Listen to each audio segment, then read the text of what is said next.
about GAN. GAN, as you know, is a precious, one of the best techniques in deep learning, and actually the newest one. And I didn't just figure out you used GAN for augmenting data. You just augmented your data by GAN. We are using data augmentation. In that paper, we also used data augmentation both by using GAN and by using algorithm random flipping. Yeah, that's great. And can I ask another question about your application? Yeah, sure. I'm listening. Yeah, that was a great. So that was a great application. Just I didn't know that you every time you add a patient to your application data. Yeah, to your data. Are you asking for training or testing? That a patient, for training, because in these kind of applications, people add new people, and they use reinforcement learning. Yeah, you use reinforcement learning for the application. In fact, what we perform now is we are trying to figure out which patients, not patients, but which normal subjects are labeled by the algorithm as a patient, not a normal subject, but as a patient. We extract their data, we label them again, and we use this data in new training models. We are always trying to extract our data by using now especially false positive cases. Yeah, great.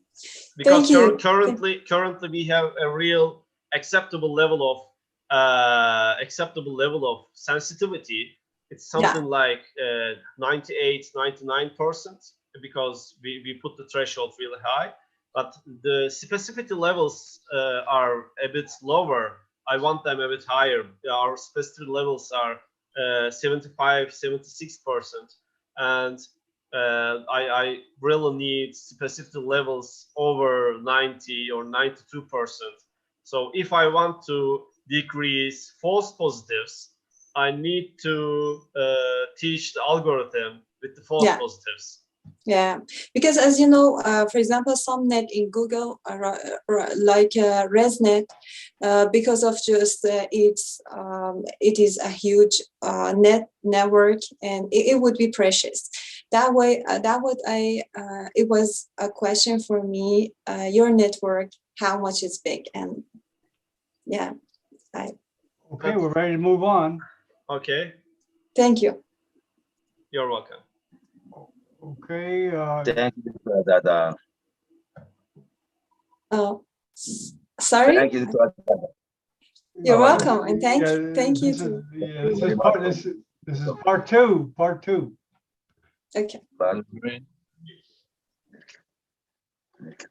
Okay, we're waiting for someone to speak. Can you introduce your partner, Emrah, please? Excuse me, I didn't hear you. Can you introduce your partner, please? Oh yeah, Dr. Emrah is here, I think. Yeah. Hello. Thank you very much. I am very happy to be with you. I'm sorry with the slight delay. I cannot hear you at the real time. Sorry for my late reaction. First of all, deep learning is a good technology, but it's not a silver bullet for every problem resolution. So the main idea is we want to discover some kind of unknown patterns, even by doctors, and investigate the results. We only gave the algorithm just an image and a label. The label quality is the most important part of the algorithm development. So garbage in, garbage out. The concept is very easy and very simple. So if you represent your data, represent your domain by high quality data, you don't have to extrapolate. The only thing is you are doing an interpolation mathematically. But as for your question, as my colleague explained for the paper, data augmentation is some remedy, but the resolving by using the GANs, it provides some remedy for the problem, data scarcity. But the main aim is that work is teaching the artificial intelligence what is the brain, what is the parts of the brain related to investigation, and what is the normal brain. So if you ask him, ask it after the training, what was your best guess if I gave you this image and if I gave you the slice number, you could give me the best matching MRI slice or CT slice by using this information. Then you compare the things between the normal and the abnormal, the target data, and you can easily decide whether or not it is a good slice or an anomaly included slice.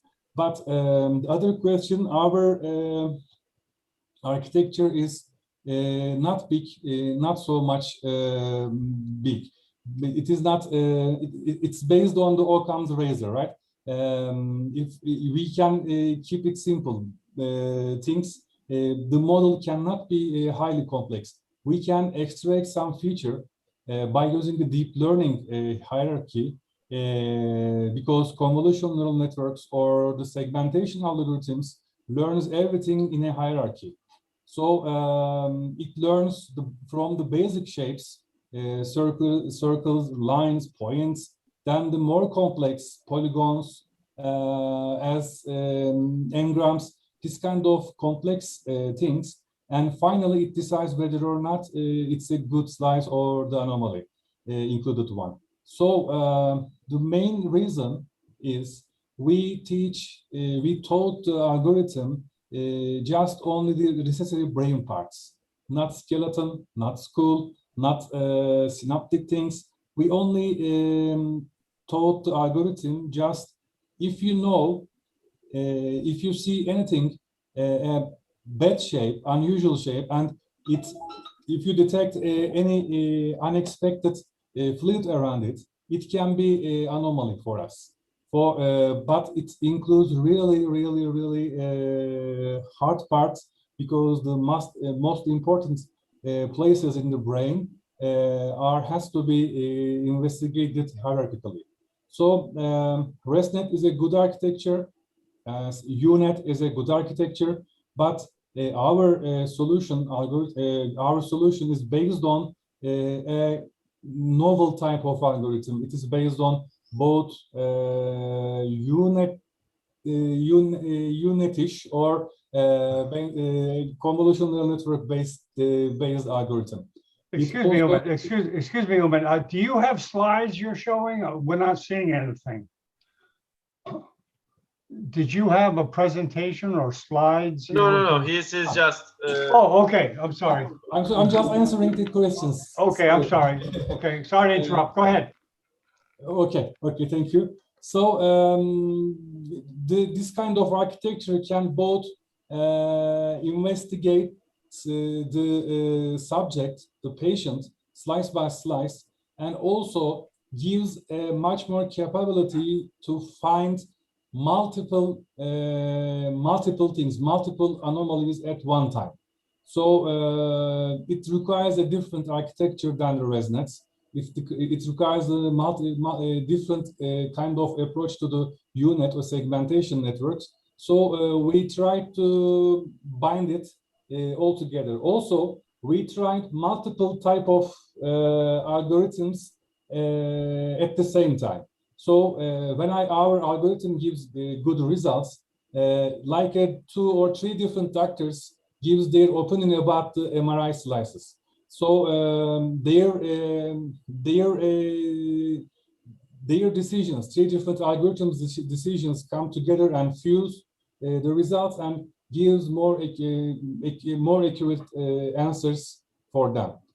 So the main part of I'm with the same opinion with you. Explainability, they seems like a black boxes, but in the recent years we have lots of technological development and research about the explainability of the AI. So we place that kind of technology, that kind of solutions to our product line, and we applied that kind of technology to our system, and we see that it's really good thing to use explainability to discuss the results with the doctors.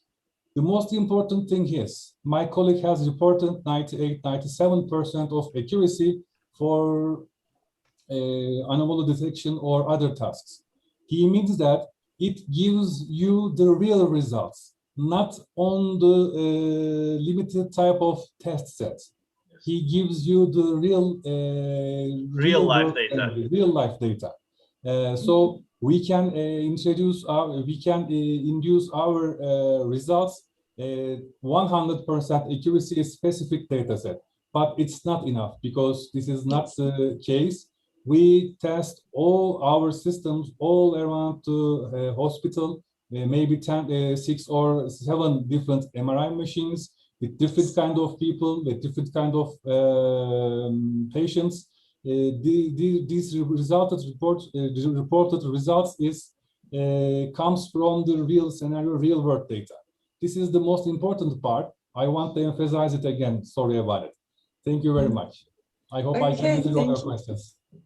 Thank you so much for your explanation and your answering. It was so precious for me. Thank you. It's my pleasure. And anyone? Okay. Okay, Emrah, what would you like to do, Emrah? I'm gonna visit my patients following this presentation. Yeah, okay. in the morning, I just operated a cordoma patient, so Wow. research is going on and surgery is going on. So if you want to collect more data and make a cumulative data set, we should keep on working and tracking on our patients. Okay, thank you so much, Dr. Emrah Celtikci. Yeah. And that was a pleasure. I thank you. Okay. Okay, very good. I guess we'll wrap it up. Thanks Azadeh, and thanks everybody for coming, and Umit and the rest of the crew. And we hope to have more webcasts with you, because as you know, we're trying to stimulate the interest in the general neurosurgery community in artificial intelligence, because we all know it's got a great future. We don't know what, and we'd like to have people like you tell us. So, you know, neurosurgeons are busy people. They want to spend a lot of time looking around for information. No. They want to go to the meat of the matter. What can I use? How is it going to be relevant to my practice? Right? Yeah. Thank you. Yeah. Yeah, we'll have more of these. We'll have more of these, and it's certainly going to be a lot of interest. And we'll edit it and send it to everybody.